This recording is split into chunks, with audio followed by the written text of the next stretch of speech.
Afternoon, doing the most media community. My name is Amanda, your host for the show. As usual, we have another feature Friday. It's been a while, but we're definitely back at it. So, just to refresh the community guidelines, we always want you to be engaged, be a part of the conversation, drop something in the comments, ask a question so we can get back to you with information from our professionals who come on and talk about their passion, purpose, and plan. I want to definitely encourage you if you're watching on YouTube, go ahead and subscribe. If you're watching on Facebook, definitely give us either. Definitely feel free to join. You'll see clips from this interview there. And we always remind you that we're here to support Black-owned business, a lifestyle, and not a trend for the culture and for the cause. So today we have Balisa with us. He is the founder of Bamaka Insurance here in Columbus, Ohio. And he is all about creating connections and being conscious with consumers as well. So that's why he is here to share some information. That way people stop running from insurance. So without further ado, I'm going to let Balisa introduce himself and share some information. Hey, Amanda. Thanks for this opportunity. By the way, my last name is Mangxaba. Yep, there's a click right there.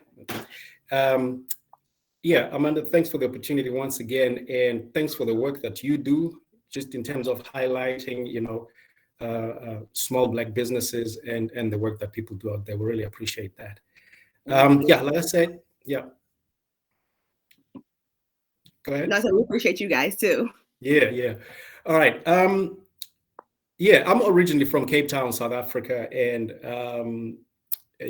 briefly how I landed up in Columbus, Ohio, is because my wife is from here, from Clintonville, and but we met in South Africa, and we've been married for 19 years. We got 2 kids, so I'm a father to 2 kids, boy and a girl, and husband of 19 years. I've been a business person, but now I'm a Buckeye, Columbus, Ohio, and I'm loving the vibe. Yeah. Good deal. So you started in Africa, came to Columbus, and it's all history from there, it seems. Yep.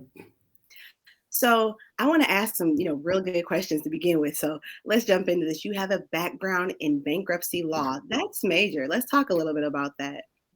Yeah. Bankruptcy law. I just briefly. I actually graduated from law school. Back in South Africa, University of Natal, and from there, I specialized in bankruptcy law, and essentially what that meant is that I was a court-appointed judicial manager for people who went bankrupt or companies that went bankrupt. So my job was, on a daily basis, I had to deal with those cases where, of course, there's going to be creditors, there's going to be debtors, but bottom line is people or companies were going broke, and that's what I had to deal with. And there's quite a lot that I learned there, but what almost was the common denominator was, lack of insurance played a part one way or the other, in either these families or these companies actually going like totally bust, as in broke, or actually, overcoming whatever thing that happened. And because there was insurance, it actually got them, in the clear. And as far as individuals are concerned, it actually meant that the kids or the spouse that's left with the kids or the family, they've been given a lifeline.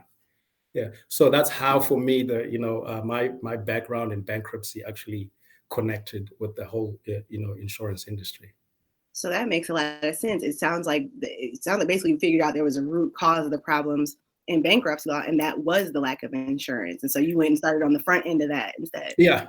Well, I mean, honestly speaking, there would be various reasons why people would go broke or companies would go broke, But I mean, I sure did have, come across companies that I had to manage that were like good businesses, like this is a good business. It just had a bad manager, Gotcha. Yeah, good business, but he had a bad manager. Or as far as individuals or families are concerned, it's just, this is someone who's earning good money. He's got a good income, but they're just bad at managing their money, So, but my point was that my job was to look at what is happening here. Can we salvage this, Now, in a situation where there was insurance involved, let's just take a worst case scenario, like the death of a breadwinner, if it were a family,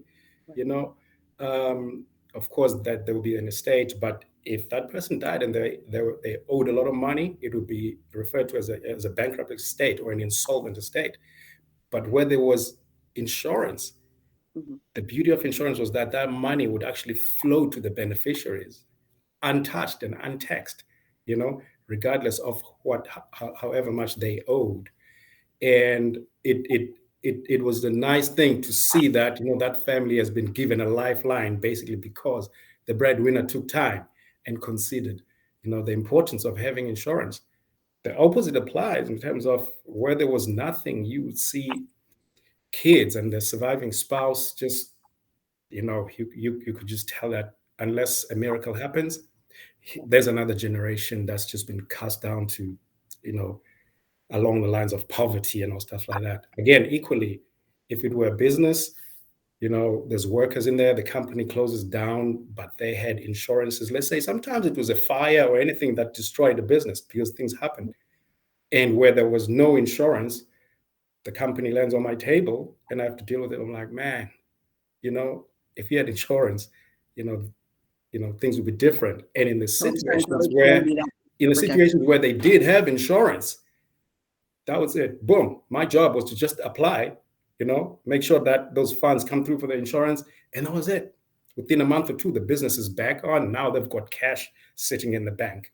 That's essentially what I'm trying to say, that bankruptcy happened for many reasons, but the presence or absence of insurance made it, that's what made the decision. That's really what cemented the fate of that family or of that company.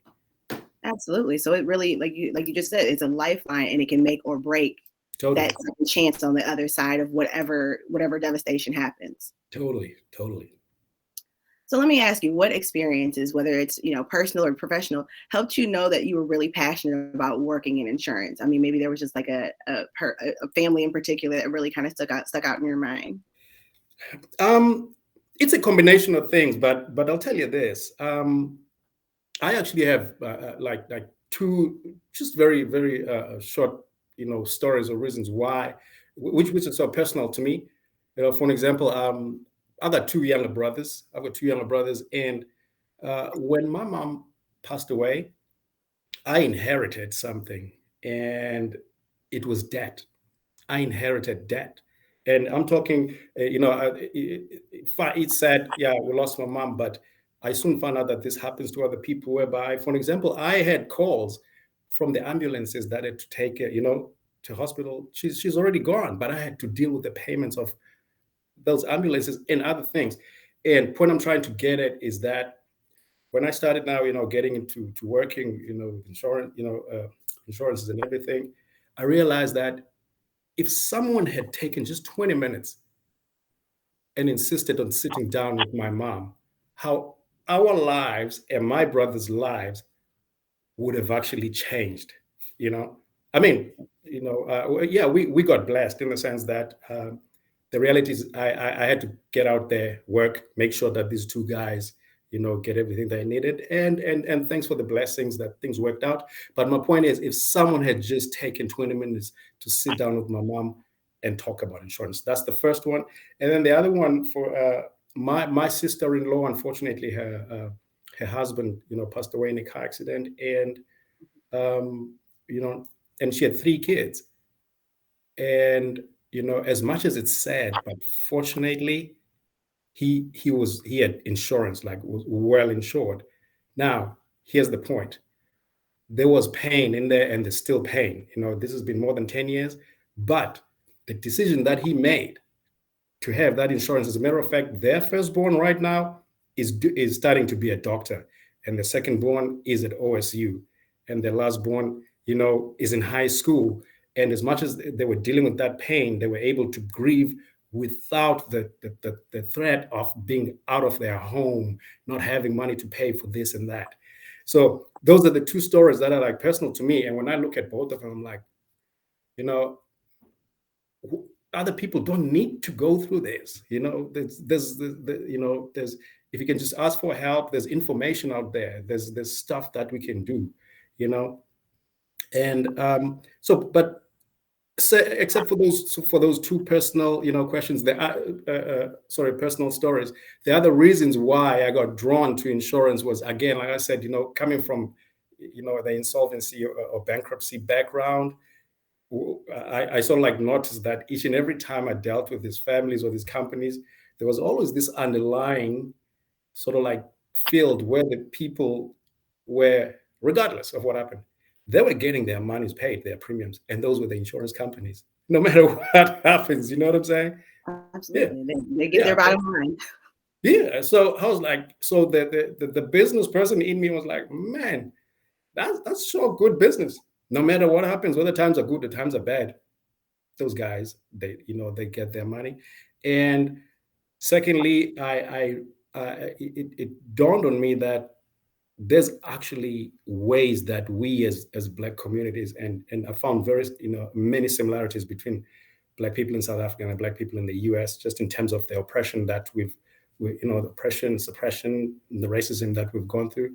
But Oh, to sure. find that through insurance, there's actually ways that we could actually empower ourselves, and most people don't know that, and that's actually one of the plans that I'm working on now. That's driving me to meet with as many people and talk to as many people. So I hope that makes sense in terms of why I was drawn to insurance. So there was those two personal reasons that I wouldn't like to see other families go through that, where there's really affordable ways of really averting the threat and making sure your kids and even their kids are actually well taken care of. You know. I'm glad you bring that point up about kind of averting the threat or kind of missing that point where, you've already got grief to deal with for whatever reason, whatever devastation, but then to add the bill collectors and whoever else are calling you on top of that, adding additional stresses. Yep. Again, we do this for the cause and for the culture. The cause is to keep us from being stressed out, incurring more medical debts, and leaving this earth sooner and quicker. So Yeah. but I do want to ask you, are there some barriers to doing this? Because at the end of the day, like you said, it would have only taken like a 20-minute conversation with your mom, or it would have only taken just so much time with just any person to sit down and talk. What seems to be maybe a barrier to hear people getting access to this good information?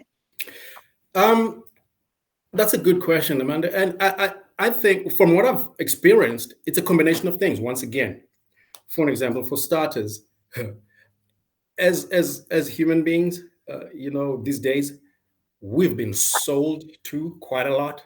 And by that I mean you open your phone, your email, whatever. There's someone just selling you stuff all the time. So granted, you've just become. I know it's not only me. Like on your phone, you're just trying to open, whatever app and all stuff like that. It's just an ad or whatever, or your email. Name it open So text. yeah, point I'm trying to get to is that there's almost like this automatic response that's like whatever that's going to be. That seems like a sale. You just want to shut it down. Mm-hmm. So the point is now, unfortunately, when it comes to insurance, and as soon as talk to, hey, Amanda, how you doing? My name is Balisa, and I'm an insurance advisor. It's almost like there's this automatic thing in our minds that, oh, I'm not buying, I'm okay, and all stuff like that. All right. So a point I'm trying to make is that people, you asked about what the barriers, are in terms of what is it that I'm experiencing, is that even before hearing what it is that you want to talk about, people have that flight or block type of response. So that's the first thing.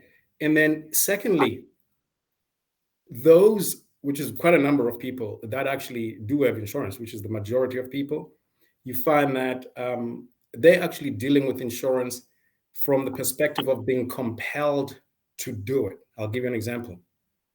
When we're stopped by cops and we're driving our cars, one of the things that they ask for: license, registration, insurance, proof of insurance. So it means that there's that compulsion. All right. It's like this stick that you must get insurance. That has actually forced people, that has forced the whole idea of insurance, or relegated it to a level where it's almost transactional, in the sense that, like, I have this bowl of water. It's like, hey, how much is that? 25 cents? It's just transactional, Absolutely. as opposed to people understanding the value of, what is this? Why do I need it? How does it benefit me? What happens if I don't have it? All of those things.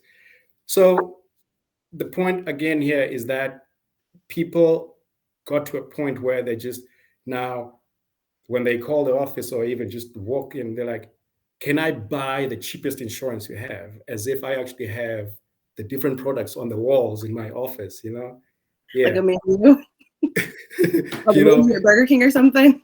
yeah, it's like, yeah, I'll have the number three, which is, yeah, for $25. And it doesn't work like that. It doesn't work like that. And unfortunately, there's a lot of agents that I've also come across. There's a lot of agents that have given into that, and they've sort of like perpetuated, like I said, this whole idea of that, yeah, insurance is transactional. What do you want? Well, or you want the cheapest? Give me 5 minutes. Get on the computer. There, $50 a month or whatever, which is wrong, because insurance is a personal thing. If I have to talk to Amanda, I need to understand your profile. You know what I'm saying? Who Amanda was when she was 15, when she was 20, 25, 30, totally different people, different profiles. Amanda right now might be a partner to someone. She might have got her own business. She might have a child. Those are different profiles that require different levels, of insurance. So to say that, oh yeah, you want the cheapest, that's it. Those companies, anyone can get online and go get, cheapest insurance. The point is, unfortunately, those carriers don't care what happens when you get into an accident and you are underinsured. Yeah, it's your business. They got their premium. So for me, I really, in straight terms, I hate it. It is wrong because it is not informative. It's not empowering people. It actually just keeps people in that little corner, where they're uninformed, and that's it. They just have to pay this premium as long as it's low. Yet there's no real coverage in there. Other example quickly is, they say that, black people amongst the people that are like, they've got insurance, they're like covered. You know what I'm saying? Absolutely. Yet the question is, let's look at the quality of that insurance. If someone says, I've got final expense, or what you call funeral cover, which is what happens to some of the clients, and when I look in there, it's $5,000, and I'm like, what do we get as far as funeral cover or final expense goes for $5,000 in Not 2021? much. Do you get my point? Yeah. And when you try to talk to them, they say, I'm fine. It's like, say, ma'am, you're actually not fine. Because what happens is, when we're gone, Amanda, the reality is, we are leaving that burden, we are leaving our families and our kids with the burden to actually deal with us as much as we're gone. So it means that you are actually actively adding to that oppression, to that stress you mentioned, you Mm-hmm. know, and almost like forcing your kids or your family to go bankrupt because you did not make that right decision. You know what I'm saying? I know I'm trying not to be judgmental, but that's exactly what it is. You know. I think you're really So just stating facts, honestly. You're talking about, a system where people are used to just picking and piecing and parting what they want from a menu together very quickly, or just saying, give me the cheapest thing. And like you said, there's that you have to have it piece. yeah, And so as long as I have it, now we don't have to talk yeah. about it anymore. But that's not quite true.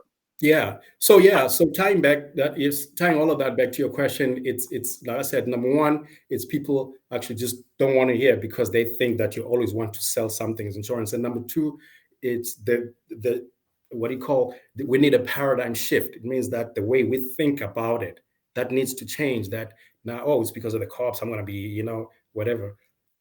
Take that 30 minutes, talk to an agent, to find out. Like I said, the simplest questions will actually give you the answers. What is it? What does it do? How do I benefit? What happens if I don't have it? You know what I'm saying? Yeah. The how do I benefit question is a good question for people to ask. I would encourage anybody who's watching this, ask the question, how do you benefit? Take your insurance forms that you currently have and go sit down and have a good look at and get a good conversation going about it.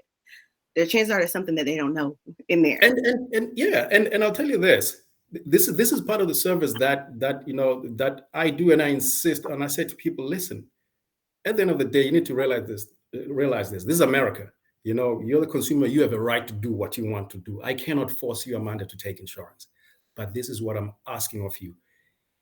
Would it be fine with you if I could just look at your current coverage? It's simple as that. You don't have to buy anything.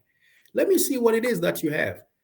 All right. And while I'm doing that, I'm going to ask you questions. I'm like, oh, okay, when you have a 16-year-old or three kids or whatever, why are you having this minimum coverage and all stuff like that?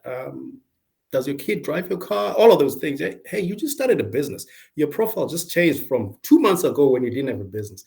Now you have a business. What do you think will happen if you are at fault and you're in an accident and the lawyers see that you actually own a business now? Huh? So those are all the questions that we need to ask. At the end of the day, if you're fine with that, my job is to say thank you for your time. This is what's available out there in the market. This is what would suit you better. However, this is what you have. Thank you for your time. We can lead the horse to the water, but we can't make it drink. Yeah. That's so true. Yeah. So let me ask you, when you do get a chance to sit down with somebody who's willing to, bring in their documents and say, hey, let's do a comparison, let's look at some things. What are some common themes you hear coming up? Is it that people don't understand what they have, that they're maybe learning something new about their insurance they didn't previously know? What is it? Another good question. Yeah, it actually ranges, Amanda, from again that group that was almost like acting under that you know that have been compelled, that compulsion, like I have to have insurance because I drive, and they have no idea what it is. All is it's insurance. That's it. What it is that it's covered, and they know that they pay for it per month, and they don't know why their insurance has gone up, or even the fact that it could come down, and they don't know what is it, how is their premium comprised. By that I mean what goes into making that premium $50. All right, so there's that group, and then it moves on to, you get that group in the middle, that they might not know everything, because we're the, as the agents, we're the ones who we studied for it, to practice it.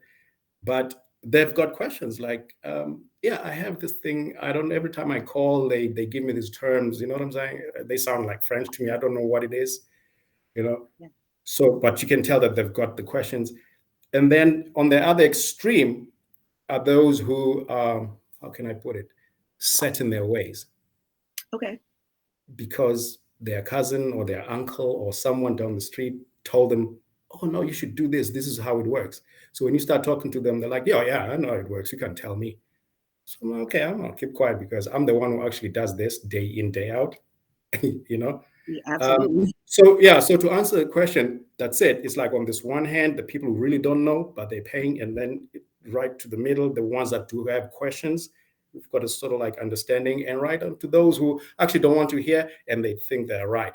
Now, that being said, my job, regardless of the type of person or client that I meet with, you know I always make sure that I tell my clients, for example, hey, Amanda, I know you wanted to talk about auto insurance, but the way I deal with my clients is that I'm going to ask you about your life and your family, so that I can get your full profile.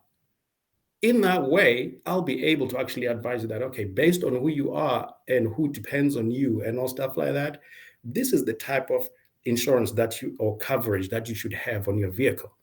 All right. That being said, let's look at your budget. All right. For that, we'll try and find and get to that middle ground. You know what I'm saying? Because contrary to popular belief, there's no agent in their right mind who will legally want you to actually be bankrupt because of premiums. You know what I'm saying? It And shouldn't. it Yeah, shouldn't be. it shouldn't. Yeah, it shouldn't happen.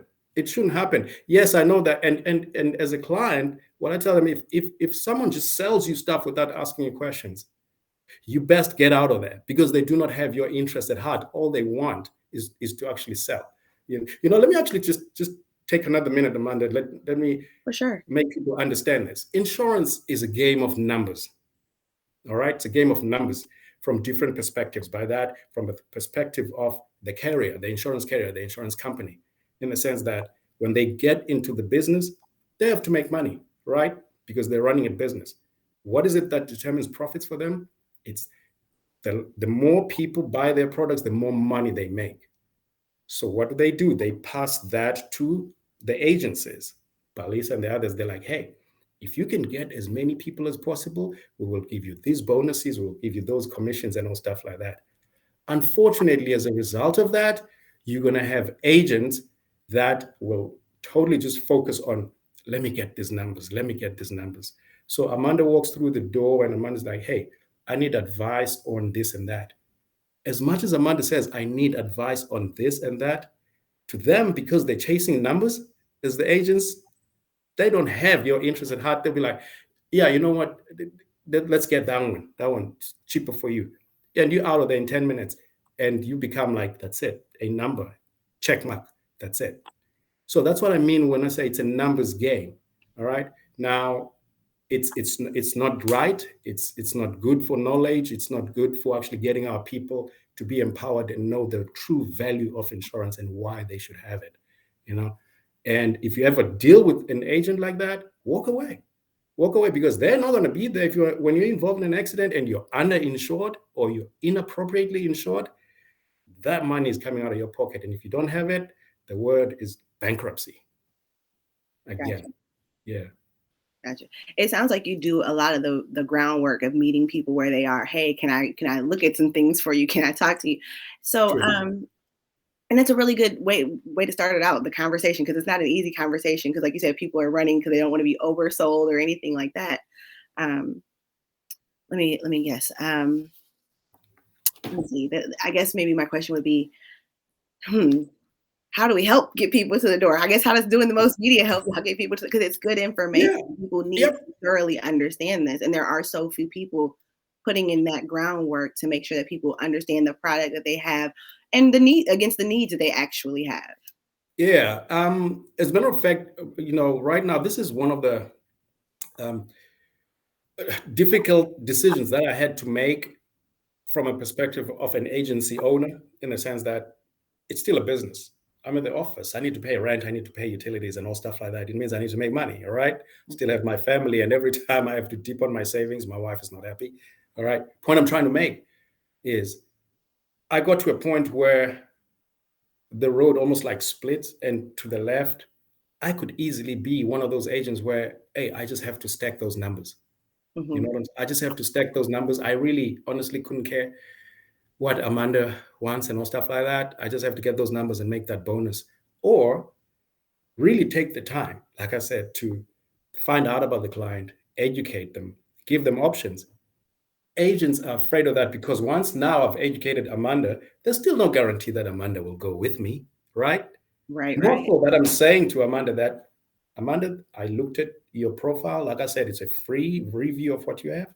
This is what's available in the market. You can decide what you want to do. All right. But personally, I've found that the majority of the people are like, yeah, you know what? I actually like that. So back to the point I was trying to make is that I couldn't, this is part of my why that drives me, in the sense that I want to impart that knowledge, and I want us as Black people to actually change the way we view insurance. I want to empower that small Black person, sorry, that small Black business owner, you know, start understanding how insurance can actually help their business, Mm. how, insurance can help Amanda, in her private life. So I've made the choice that I'm going to take my time to actually get myself out there and start educating people. And I've been part of a group of people now that we go out there and have workshops which are free. It's free. It's my time. It means that I'm taking my time, they're taking their time. I'm not meeting any clients that day to go talk to people. And of course, we're hoping that we can get the message to as many people as possible. But what matters is that you've got to do your part. You can't help a million people at the same time. Hopefully I could through virtual means, but I've got to do something about it, which is what I've started doing. To answer your question, you know I'm hoping that the message will get through to people, and people need to realize that talking to an insurance agent is not something you do every day. It's not exhaustive at all. As a matter of fact, we're like, hey, if you've got your policy cut over 6 months, all I need is just 30 minutes of over the 6 month period once. Does that make sense? Yeah, It's a once. I small just need, commitment. yeah. As a matter of fact, once we've done that 6 months, for the next 6 months, that 30 minutes comes down to 15 minutes, because all I'm saying is, hey, Amanda, has anything changed? Have you bought that boat? Did you buy that helicopter now? Did you know what I'm saying? Hey, Like you told me, you know what I'm saying? Again, this is something for people. Let's make this like real for people. So what you just kind of described to me is kind of like any other kind of maintenance. Like if you go to the doctor, if you go for the first visit, it's a longer visit the first time. But when you go, you're kind of just updating those little things. And so if if you go to begin with and maintain, you're good. Yeah, I like that example. As a matter of fact, last week I went for my dental cleaning and stuff like that. And then that was it. And whilst we're doing that, when we finish, they say, hey, 6 months down the line, that's it. Put it on my calendar and all stuff like that. And all we're asking people to do is, hey, give me a call. We don't have to be friends. I'm just going to ask you, what is it that you have? Give you my professional opinion. Yes, I'd like to be your agent. I'd like you to be my client. But recognize that, as like I said before, our profiles change almost every month, every 6 months. Maybe you've changed a job. And other people, as a matter of fact, this is very true. Other people have insurance, whether it's health or life insurance, through their work. And by the time we speak again, they're like, "Oh, I'm not working anymore." And I'm like, "Oh, you had your life insurance through work. Guess what? That life insurance is only effective and in place for as long as you work at that job. Unless you intend to work at that job for the rest of the year, the rest of your life. But now you actually left, it means you are actually not insured. Yep. You know, 30 Absolutely. minutes, 30 minutes once every 6 months. The next time around, it's down to 15 because if nothing's changed, hey, Amanda, have a great life. That's it.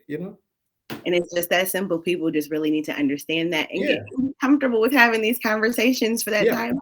And to add one other thing, having an agent, it just reminded me of something. When you asked that question, there's a client that just a few months ago, I wanted to talk to them. We've been talking about insurance, and of course, I can't mention names, but I saw their premium, and I'm like, man, I know this. It's the husband and wife, and then there's like about 3 kids. I'm like, that seems pretty high. Can we talk about this again? Just to get them to talk about that probably took another 3 months, you know? Yep. But it always popped up on my reminders on my computer. I'm like, what is causing this?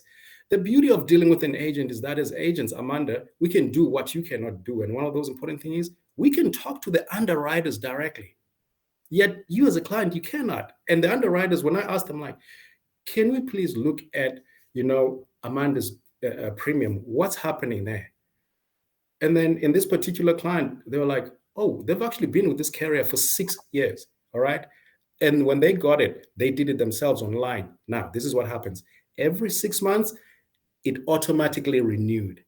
Absolutely. Up to 6 years. Do you know what happened during that time? Their credit scores had improved. They had actually paid off their vehicles. There's a whole lot of positive things that happened that the system does not pick up. Instead, the system just automatically renews. And when there's an increment, by the time we went in there, no lies, we actually managed to chop off their, what do you call, lower their premiums by more than 50%. That is now the beauty of dealing with an agent who will take the time to actually look at what you have and be able to talk to the underwriters like, hey, that accident actually happened 6 years ago. Why are they still being dinged for that? My job every month is to look at my clients to see what has fallen off. You know what I'm saying? Because with each and every month, certain accidents fall off. Then I call the carrier. I'm like, can we please remove that? The effect of that, your premium goes down. See, now who knew that? Anybody in the audience know that information? Because I mean, I can't tell you I did. Yeah. Yeah. I mean, that's good information. Yeah. And we don't even get paid more for that. If I made $1 commission off for your when you became my client, Mhm. I put you on a certain carrier, I don't get any more money. It's not like just because I did that. As a matter of fact, because now I lowered your premium, it means that I'm no longer getting $1. I'm actually going to get 80 cents. Interesting, right? It's cause and effects. It's cause and effect. Yeah. But that's Yeah. just good information to know. And at the end of the day, like I said, people just don't know that honest dialogue that insurance agents like yourself are willing to have that informative conversation, making sure people know what they're getting into. So Right. and this is amazing what people will allow us to get into, and it shows the benefit, I guess, of humans over machines. Because the long story short, the machine just keeps ticking along, charging that price, and you keep paying that price because you have to pay a price. You Yeah. never know the difference, and so Yeah. Not a And win. just briefly, like I said, when someone, calls me, I'm like, yeah, I want the cheapest one. I'm like, anyone can get that. We live in a, age of information now. You can just go online. The nice thing is the computer won't even judge you or anything like that. Not that I judge, but you will get exactly what you want. But know that you will get exactly what what it is that Right, you whether it's asked the for. right thing or not. Yeah, because that system is not set up to actually ask you about your family and all stuff like that and actually think ahead for you. Whereas that's what agents, that's what we do. You know, yeah. Yep, there's definitely a benefit to human interaction. And I think we all forget that in this day and age of technology, that human interaction is still super, super key. And Amanda, the examples that I gave mostly were about auto insurance. You know what I'm saying? But similar things, that the same principles apply to Amanda's home, apply to life insurance, you know, and even to your kids. People do not know that, like, for example, I've got a 14-year-old boy and a 16-year-old daughter. My daughter is insured, and guess what? Per month, it's less than $10. It's a product that's out there. It's not a secret, you know. Over and above, it's like one of the products that I got for it because the way when I talk to my clients, I'm like, okay, how much money do you want to save, you know? And you've got kids and all stuff like that. Tell you what, here's certain products, and one of those products, for an example, that I got for my daughter is like there's a $50,000 coverage for like $9, $9 a month. You know how much money we spend on getting coffee and all stuff like that, you know? More than 9. Yeah. But the point is, forget the price and forget that people know it's always like a morbid thing to talk about your child's death or anything like that. Let's put that aside. But the point is, when you get life insurance for your kid, one thing that's important is that you're getting what is called guaranteed insurability. What that means is that you're giving your kid the opportunity to walk in through the door into that room where now they're covered. Going forward, if anything happens to them, God forbid they get sick, and with a sickness that will actually cause them not to be insured or to be rejected by companies in future, because you actually got that while they were young, you also getting it, like I said, for $9. Guess what? She's 16, she will be covered for that $9 up until she's age 40.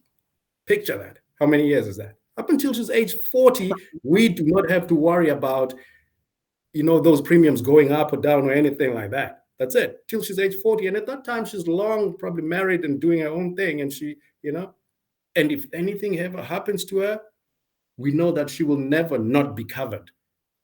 She can actually go to the insurance company and say, hey, I want to change my cover. I want to increase it now because I'm older. I want a house. You know what I'm saying? But people don't know those things. Get your kids covered, guys. It's I hate to say this. Honestly, those Jordans or whatever that cost $200 and that they wear for 4 months because they're growing and now they don't fit them anymore. You're not doing them any favors, man. You know what I'm saying? Oh yeah, for sure. But that again, you're talking about investment. At the end of the day, that sounds like another way to kind of break down and keep those generational curses, and keep another generation being cursed with debt, Yep. whatever that may look Yep. like, college debt included, because that's a Yep. thing. Very good point. Because when we tell people, it always links up to debt, and debt causes what? Bankruptcy. Bankruptcy. Now, when I said that's another example for life insurance, when it comes to your home, whether you own the home or you're renting, you know, renters insurance. It's like I get people renters insurance like $8, $9, $10, you know, and you're covered for a liability of up to 100,000, and you can increase that if you want. The point is, things happen while you're at work. Someone forgot to switch off the shower or whatever it is. If you got kids throw all sorts of things into the toilet. You know what I'm saying? We Yeah. hear all of this. We hear all of these stories, and Amanda's calling, hey, do I have this cover? And I'm like, of course, Amanda, I gave you that cover. You know what I'm saying? I know you have it. Don't worry. You're sorted. Now, instead of actually having a 10,000 bill, you've got $500 deductible. That's it. That's all you pay and move on, you know? And that makes a difference. That's a world of difference when you start talking about Yeah. numbers. As a matter of fact, as I'm talking to you, I'm just remembering. This is not my case. Like one of the other agents that I know, they drove down to Florida, one of the states, something like that. And on the second floor, the there was something going on, like dripping on the second floor. All right. And apparently they didn't realize that there was damage that had been going on inside the walls. But by the time they got a call from the neighbors that there was something going on inside the house because there was water coming out, apparently it had burst, you know. And it's called, it's called backup or sewer coverage or stuff like that, drainage cover, all sorts of things, you know, coverage available, and they had it. Imagine how much money they would have to pay from the second floor down to the first floor, the damage that had taken place. If you didn't have that cover, it's called bankruptcy if you do not have that type of cash just lying around. And Especially guess how much it was, everything's more expensive too. Yeah, I can go on and on because we get all of these examples and people think we're lying when we talk about these examples. And again, about life insurance, one of our colleagues as well, again, had a client that they had been her clients forever. And unfortunately, the husband was also just one of those who didn't really believe in life insurance and stuff like that. Sure. And something happened with car accident. And the family had assumed that because they had all of the coverage over the house and the cars and stuff like that, they assumed that he had life insurance, and he didn't. He didn't. Imagine now, even as the agent, having to tell that grieving family that we had taught, there's emails, we had talked to your husband, sent emails, sent all of this stuff about life insurance. He never took it up. That's heartbreaking. I don't mean to be all sad and everything, but that's the reality. But that's part of it. At the end of the day, I think just truthfully, we plan to live. We're living, we're busy living, we plan to live. We don't look at life. We don't look at death as being a part of life. We look at it like it's life and there's death. Like they're two totally separate things. At the end of the day, they're all part of the same process. Yeah. So plan for one, but not the other it's irresponsible on all of our behalves if we don't. Yeah. And I'll tell you this, and I think we're still talking to our clients, but we've been doing too much talking, specifically just as Black people and all stuff like that. That's why at times I appear to be a bit insensitive, I appear to be judgmental, which I can tell you I'm not intending to be. But the reality is, guys, this is what's happening. We spend so much money on things that are really not going to take us forward. And it's almost all for instant gratification, like look at me. Yeah, I'm wearing that shirt and all stuff like that. I'm no longer than 18, 19-year-old that was single. I had a wife, I've been married to for 19 years. I got 2 kids. My mind tells me that, hey, if something happens to me, forget even death, Amanda. But imagine a situation where something happens and you are put in a situation where you are not able to work for months and years. Just that one incident, what it would actually do to the people that are dependent on you. And most of us as Black people, including myself, like I said, not only is it my 2 kids and my wife, I got my 2 brothers, I got my cousins and all stuff like that. I still have to, it is Black tax. We still actually have to. Yeah. And I'm like, you know what? Hey, man, I'd like to have a nice shirt and stuff like that, but I just can't go around wearing a shirt that costs $2,000 now when I've got, all of these other things to take care of. You're not in good conscience for sure. Right. So let me ask you, we talked a little bit about your passion, why you're passionate about insurance and helping the people, to having those good talks. And we've even talked about your why and your purpose, why you do what you do. And we've even talked a bit about response from consumers when people run away. But I do want to talk a little bit about something slightly different. You and I had a conversation beforehand, and I want to bring that up. You have learned some insurance lessons even yourself. You and I had talked about that, and I would like you to do a little bit of sharing, because that's just I think it goes again. It just strengthens that point for why we need to do what we need to do with insurance. Right. Here's the thing, Amanda. I think what we were talking about was, number one, when I'm not saying like, hey, I know it all. You know what I'm saying?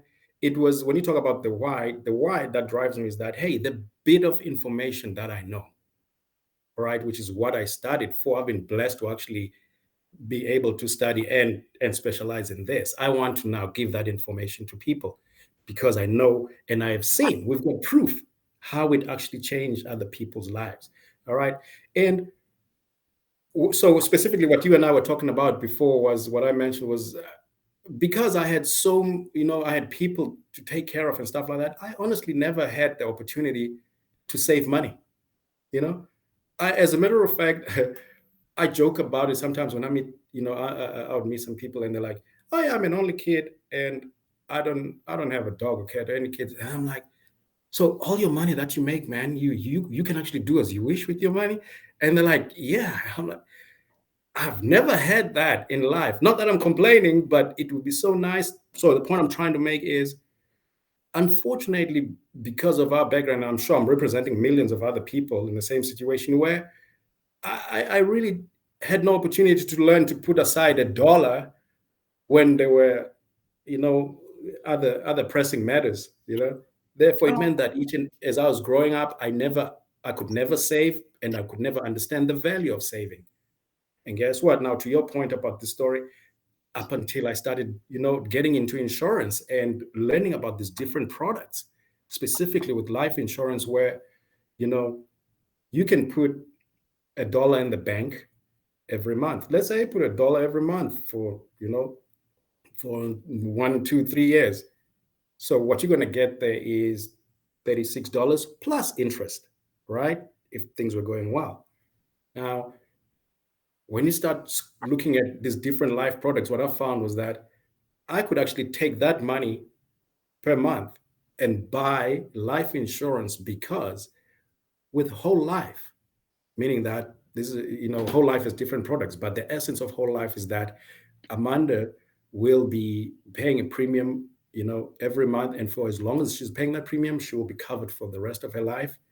And with whole life, hey, we didn't know that each and every month you pay a certain portion of that amount actually goes to sort of like a savings, account, which is like a cash account.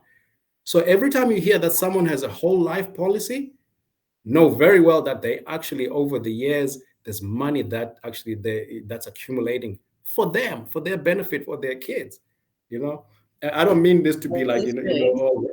all racial tones and stuff like that, but I used to wonder, like, we grew up obviously just believing, white people have money, we don't. So 17, 18-year olds having cars and stuff like that, how do you do that, man? you know oh, the family, when you were 5, they got a whole life cover. Guess what? Now you're like 18 or 20. All they do is pick up the phone, call the insurance companies, like, "Hey, how much money do we have on our insurance policy? Oh, we've got 5, 10 grand. Can we use that? Sure." Doesn't matter if you've got bad credit or anything like that. Amanda, I was blown away when I heard this. When I saw this, and I could see now because I've got the information getting to some of my clients, I'm like, my goodness, why would I not want to do this for my kids? Because now, to your point, it's almost the same money that I was going to go put in the bank, right? Right. And yes, I'm going to get that money bank from the bank and possibly with interest. But we live in the US where the interest rates are like flat. That's it. So chances are you're actually getting that $36 plus a few cents. And during that 3 years, you did not have life insurance. I take that same money, put it into life policy, whole life. It's got that savings that's going up. On top of that, geez, you actually now have also 100,000, $100,000 worth of coverage. So you're getting life insurance all of that time, and you're getting these savings that are going. So that one particular, and it became my favorite. And I said to my wife, this is it. Because the way it works, Amanda, is that now in your mind, you can tell yourself, like I do that. No, I'm putting in life insurance for my kids, but it also gives me the chance to save. It's actually called like a forced savings.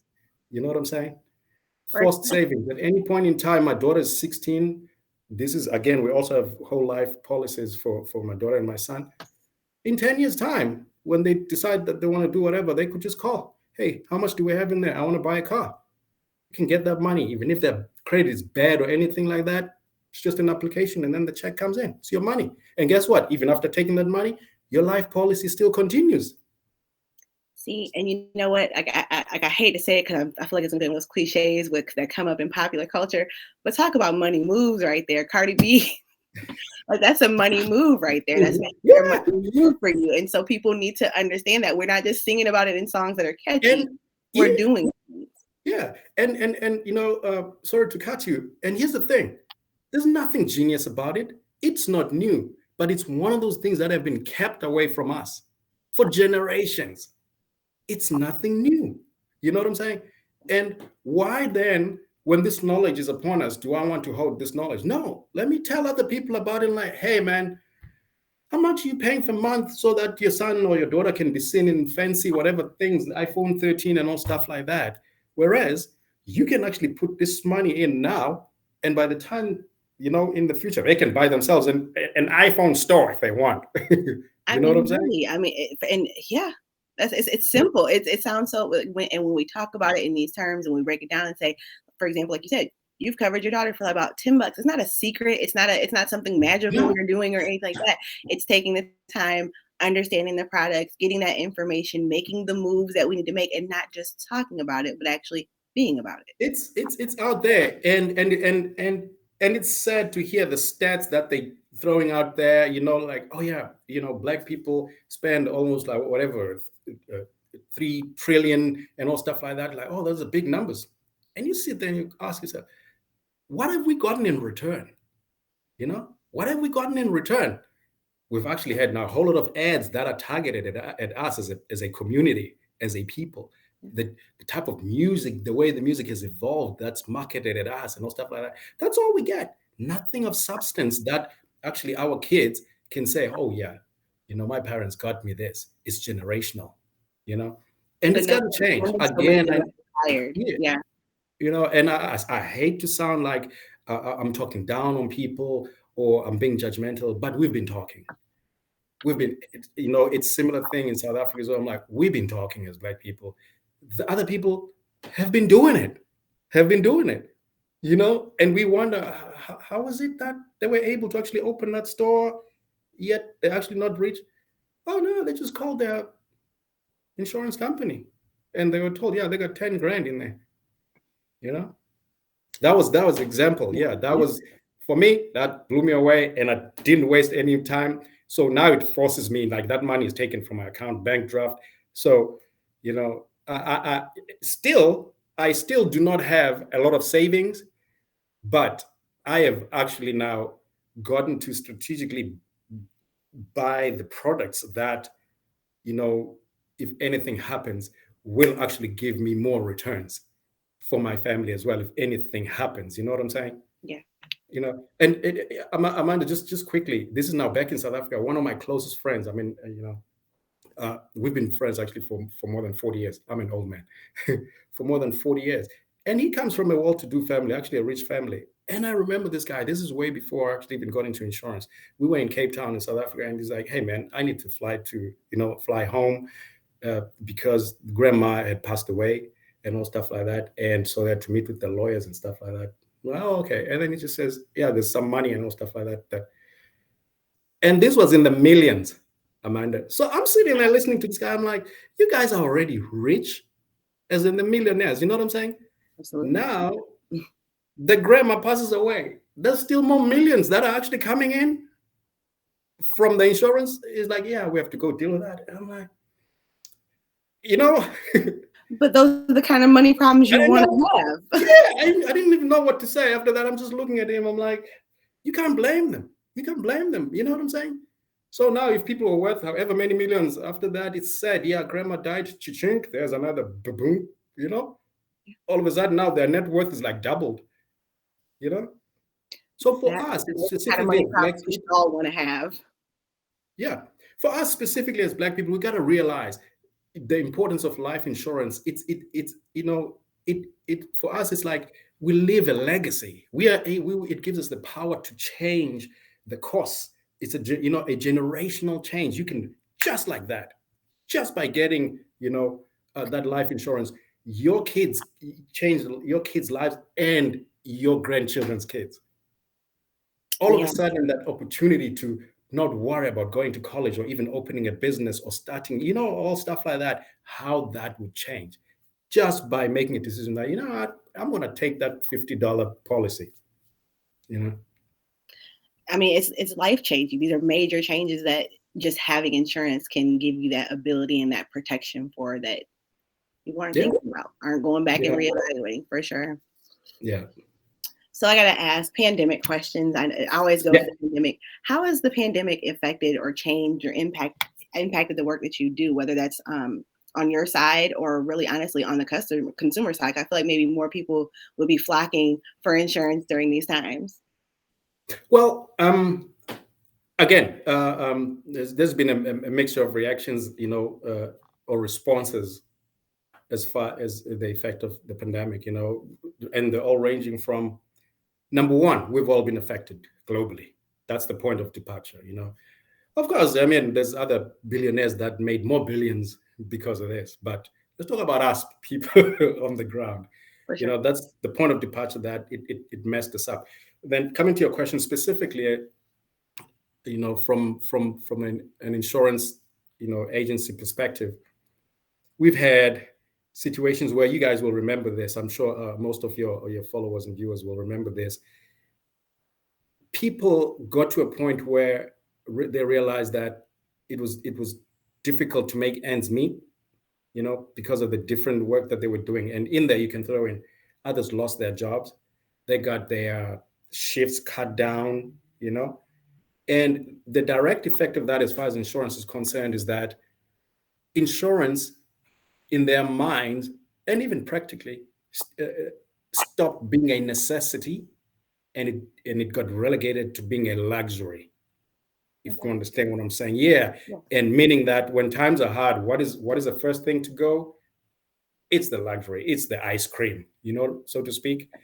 And if you do remember, the point I was going to make was that the insurance carriers at some point during 2020, they actually started giving back some bit of premiums to, you remember that? Yes, I Yeah, do. because what we saw was that the number of people who were the number of clients who were starting to default on their premiums was rising. The number of people that were calling and say, hey, can we do anything about this? Can we lower this? Can we? So that was one of the reasons why the carriers also noticed that, listen, we got to do something. So that was one of the direct effects that we had. Okay. And moving to, excuse me, moving to, of course, those that unfortunately didn't even, pick up the phone or anything like that. Again, I'm not being judgmental because a lot of things were happening. I personally even lost family and friends back in South Africa. So to say to someone that they're thinking about insurance for their car or whatever, or expect them to, it's a bit too much. Point I'm trying to make is those that they just lapsed. They just stopped paying. Those numbers, they also went up. So from an agency perspective, thirdly, it was now the inability to meet with Amanda personally, because like I said earlier on, remember, insurance is a personal thing. It I is. need to talk to you about. It's a personal thing, and more for me personally, still believe in humanity and all stuff like that. As much as there's technology, but technology is just, it's an accessory. It doesn't really substitute, that human connection and all stuff like that. Yes. So that being said, it meant that, you could actually still do business over the phone virtually, just like we're doing now, you know. But as a lot of insurance people will tell you, you got more chances of actually connecting with your client and even getting that person to buy into your business, into your idea, when you're talking to them personally, as opposed to on the phone or email or whatever. And number four, what I noticed was, unfortunately, for some of the people that lost their jobs, remember, I think I alluded to this earlier on. Some of the people that lost their jobs, it meant that, oh man, I'm actually thinking of one gentleman that had been with this one company for about 11 years. And he was about 58 years old by the time we spoke, So this is someone who would have been, like 47 or whatever when they started, and got that life insurance and health insurance through work, you know. And now for a 58-year-old male, when we're talking about, they're like, hey, yeah, I need to get life insurance. I'm going to digress a bit. Life insurance premiums are actually not expensive. What does become expensive is people waiting till they're older to get life insurance. The one thing that's for sure about life insurance premiums is that The older you get, the higher they become, which is why we always say, while you're young, get this. But anyway, back to my point. He represented people that lost whatever coverage that they had through their companies. So because of the pandemic, when companies had to close down, again, it meant that on that Friday when he stopped working, his coverage, health, life, whatever that ever benefits that they got, went out the door. You know, and and to talk a bit about that, unfortunately, I meet even before and still after. I mean, I know we're still going through the pandemic, but there's quite a number of people that believe that they're like, oh no, I've got life insurance through work. If you really are planning to work for that company for the rest of your life, that answer is 100% correct and true. Unfortunately, as we know, it doesn't even depend on you sometimes whether you will actually be working in that company or not. And the reality is, for as long as you have life or whatever type of coverage from work, first thing I'm going to tell you as an agent is, hey, Amanda, go for it. Take it. You know what? Because you're paying pennies on the dollar for that. But that being said, the amount of money that you're saving because the company is subsidizing you, let me give you something else on top that will be yours, so that if you do leave that company, you have your own policy. Because the type of coverage that you get from work, I know I'm digressing from your question, but You're just good. indulge me. Yeah, just bear with me. So once you have that, Amanda, so what I do is that I will consider, okay, fine, how much do you have at your company doing the most media? And then you're like, I've got 100,000, and you're really paying pennies on the dollar for that. Here's the reality: you are actually not the owner of that policy. Your employer is. All right. Yes, you can choose your beneficiaries, and if something happens to you, they will be paid. But the point I'm trying to make is, at any point in time, if that company, I'm not making an example about your company, but if things go wrong and the company goes bust or they really don't have money, just like a human being, like I said, the luxurious stuff starts to go first. And the company's like, guys, we can no longer afford to pay for this. That's it. You go to work, they tell you on a Tuesday, guys, we can't afford to pay for this. There goes your life cover. There goes your health cover. So, number one, we will always support getting, if the company is providing it, go for it. You're paying pennies on the dollar. But because you're saving there, talk to me as an agent so that I can get you something. Now, if you're still working for that company for the next 20 years or whatever, and it's all good, something happens, they pay, and this side you get paid as well. All right. So moving, back to your question, like, unfortunately, this gentleman, he represented a whole lot of people that directly due to the pandemic, people lost their coverage.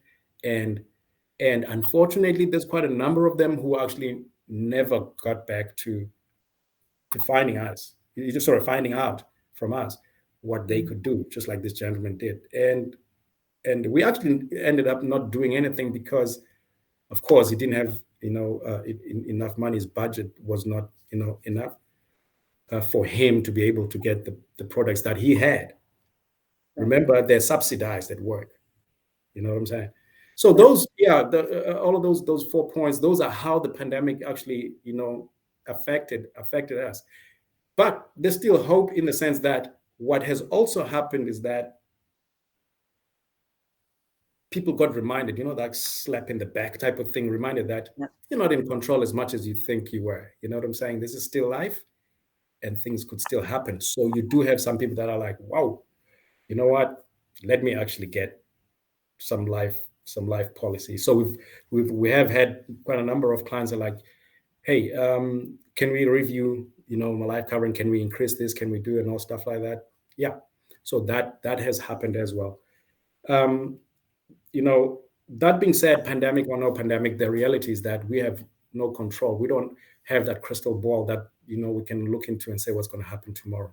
Yeah, the We can pandemic definitely showed us we need to be prepared better on our own, aside from just the jobs. You're right. Yeah, and for as long as we don't have that, as an insurance agent, what I say to people, I'm going to say to Amanda, I'm like, hey, Amanda, let's look at this insurance for you.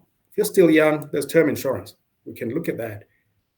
Whilst at least you know that you've got term insurance, which is cheaper and more affordable. Same thing. we can take time to look at whole life, because remember, whole life has got now, as much as it's more expensive compared to term life, it's got that savings component that I spoke about. You know what I'm saying? Saying, hey, let's consider that. You know what I'm saying? And when things really get bad, here's the other positive. If you really have to actually cancel whole life, guess what? It's called surrender. There's even some money that you can get back. It might not be, you might have paid in, let's say, 10 grand worth of premiums, but chances are you could get about 4 to even 5. I mean, don't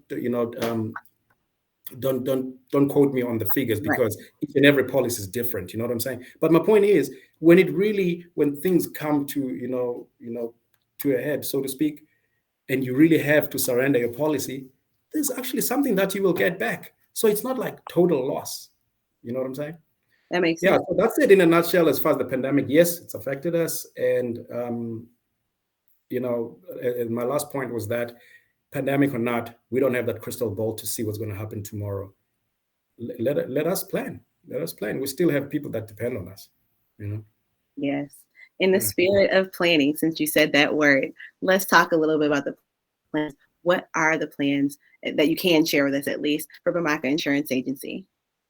We look forward. Oh, actually, there's some exciting stuff, and I mean, I can share with you, which is already happening. Um, some of the stuff that I've been working on, it's already at implementation stage. For an example, like I said, I'm part of a group of professionals, which, Amanda, you personally have met some of them, and the guys, we're called dot connectors, and you know, it's a group of small business people. We're professionals. For an example, we talk to people. I talk about insurance. There's going to be a JC, who talks about bookkeeping and accounting and all that, because these are all things that, if you're running a small business, they will affect you. Right. You've got to pay tax, so there's bookkeeping affecting you. You've got to have insurance that will affect your business. There's the legal stuff that's going to affect you.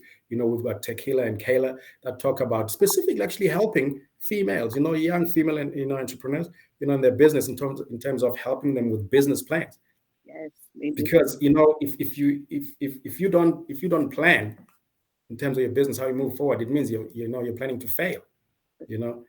And that's what they're talking about. So that's part of, and then there's Lyric, Williams, who's founder of NBOB. We're also working together. They're national Black-owned business, and is also. Do me a favor.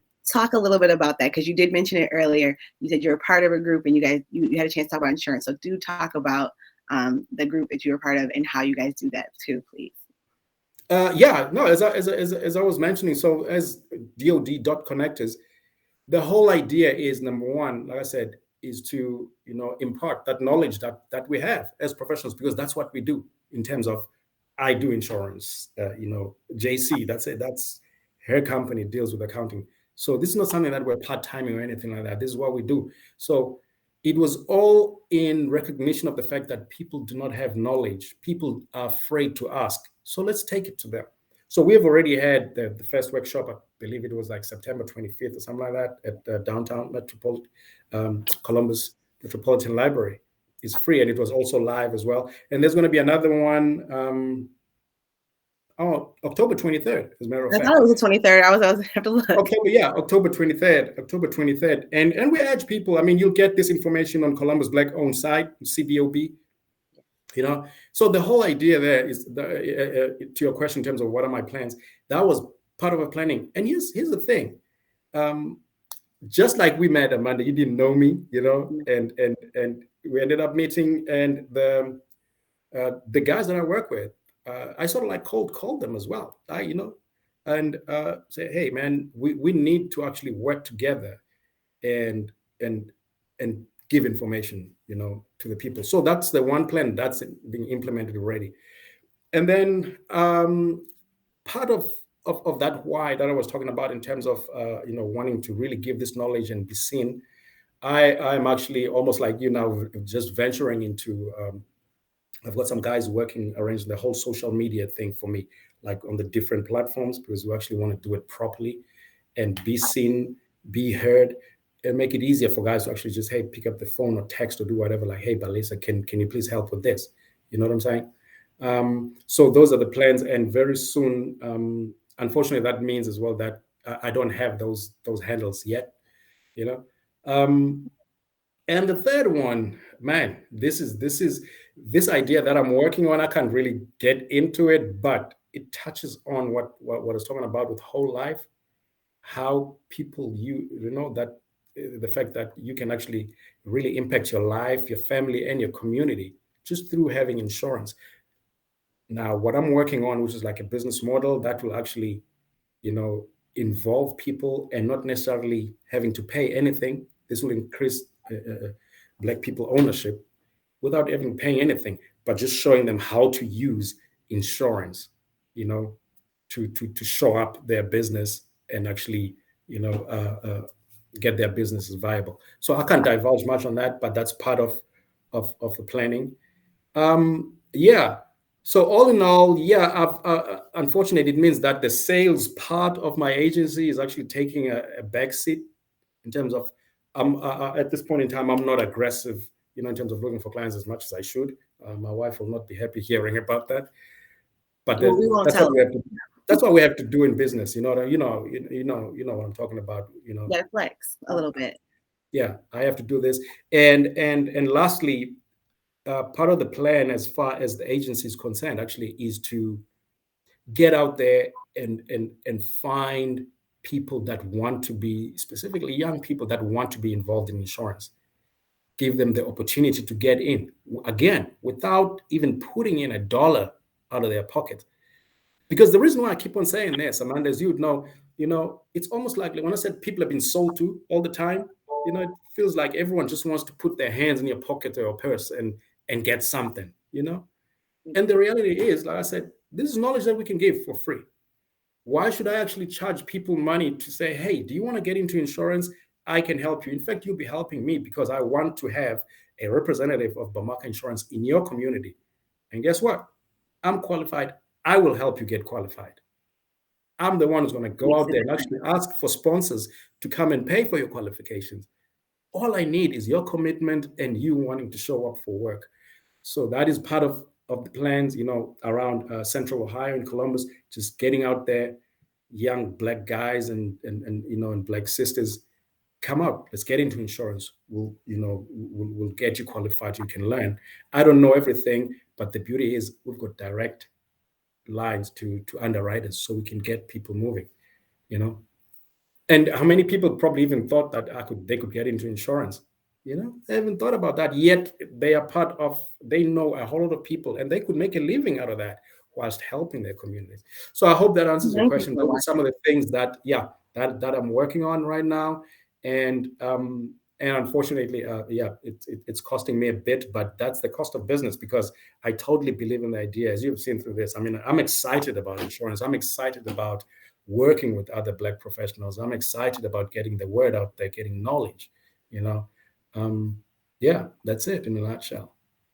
Well, I'm glad that you're sharing this information. So glad you came and talked with us today. I'm hoping some young people heard that last announcement about getting younger people in there, getting the juices flowing with, respect to insurance and getting people certified to do what they need to do and helping themselves and not only themselves, but the community too. So, I mean, there's all kinds of Yeah. benefit I hear in that. And that's amazing. I know you said you don't Yeah. have any socials for us or any handles, but you give us some information on how people can reach you and contact you so they can, at least find Yeah. some information about those services you provide. Yeah, and, yeah, like I was saying, unfortunately, when you talk to me about, hey, listen, you want to do the interview, I mean, this is a great opportunity. I wasn't gonna, you know, let put this aside just because, my guys don't have my Twitter handle or whatever. So at this point in time, BamakaInsuranceAgency.com, Bamaka Insurance, .com. They can get in there and they'll find me there. And even on Facebook, it's my name, just Balisa. I pop out with my big ears and they'll find me. But like I said, within the coming weeks, man, it's going to be there every week in terms of videos. And I'm particularly excited about this, Amanda. And you are actually one of the few people that will know more about it because this is going to be so different where all in the name of empowering our people with information. I am actually going to be going to different, people, industries. Maybe just give you a sneak peek in terms of people know that there's Department of Insurance, but chances are they actually don't know what is it that they do, right? Absolutely. So yeah, and almost like what you're doing now, I'm actually going to be going out there and saying to them, hey, I need 30 minutes of your time. Come, let's sit down, ask questions so that people can know that, hey, you know what, you don't have to take this or that from this agent or that carrier and all stuff like. And when they do, what can you do, in return? Where can you go for help? Stuff like that. That was just a sneak peek of all the things that That's amazing. Thank you so much for sharing that. yeah. All right. Well, I want to go ahead and close out with you guys. I want to make sure that, anybody who has any questions, again, be sure to drop those in the comments.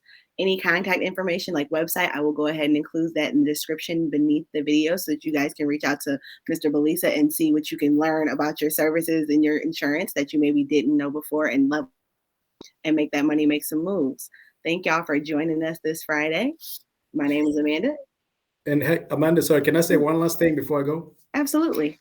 Yeah, just quickly. More than anything, and as like I said, I'm from Cape Town, South Africa, and if anyone knows anything about South Africa, with apartheid and everything, we grew up with all of that oppression and the fact that because of your color you couldn't do certain things. Mhm. Here's the thing. That system of oppression was based on divide and rule. And I think I have said this to you that one of the things that was disappointing for me when I came to Columbus was just finding that amongst the Black people here in businesses, people are just not working together. And it just hit me like, my goodness, what is that divide and rule? So there are so many people working hard with great ideas and everything. You look at CBOB, great ideas, but each and everyone is just pulling on their own, you know. Right. So Hustle. it's almost like the system wants you to do that, so that when you get tired, there's no one to help you. You're by yourself. It's almost like you're just being taught to go win by yourself, work on your own, don't ask questions and all that. We need to break that stereotype. And I that's one of the messages that I'm going to be getting out to people. We have got to break that. We've got to, there's no ways, no one, trust me, guys, we've seen it. I'm 48 years old. I grew up in it in South Africa. I've seen it and the rest of the continent. For as long as you are alone, that's what the system wants. And lastly, like I always say, you know what, Amanda? There's terrorism and all of that stuff in the world. But guess what? There's one thing that the world order would not want to see. Black people, imagine Black people working united. That's it. They do not want that. Point. You make the Yeah. point because it's a very individualistic society from the Yeah. beginning. Get your So own, get for you. Yes. yeah.